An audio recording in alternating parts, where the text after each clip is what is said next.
What's up for January? Cue the planet parade. Saturn and Venus cross paths. Mars expresses its opposition. And the outlook for the quadranted meteors. In January, you'll have the opportunity to take in 4 bright planets in a single sweeping view. All month after dark, you'll find Venus and Saturn in the southwest for the first couple of hours, while Jupiter shines brightly high overhead and Mars rises in the east.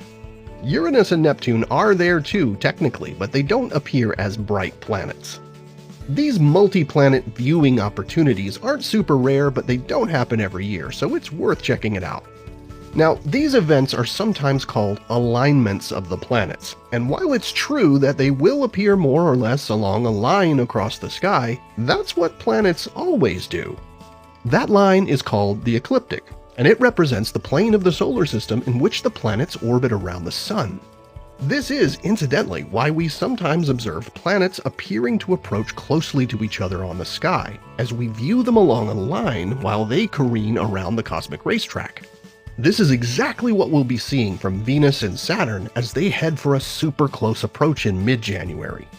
After the beginning of the month, they quickly get closer and closer each evening, appearing at their most cozy on the 17th and 18th, before going their separate ways. Remember, they're really hundreds of millions of miles apart in space, so when you observe them, you're staring clear across the solar system. Mars reaches opposition this month, which is when the planet lies directly on the opposite side of Earth from the Sun, forming a straight line. This is around the time when the planet is at its closest to Earth, making it appear at its biggest and brightest. For Mars, oppositions happen about every 2 years. This one won't be the most spectacular ever, but it's still closer than average and provides a great opportunity to observe the nearby planet where NASA has 5 missions currently operating. And on the 13th, the full moon cozies up to Mars, appearing super close to the red planet that evening. Across the US and eastern Canada, the moon will appear to pass in front of Mars over a couple of hours as the pair rise into the eastern sky. Mars will also be the lone planet in the sky on January mornings. You'll find it hanging out in the west in morning twilight. The quadranted meteors peak in the early morning hours on January 3rd.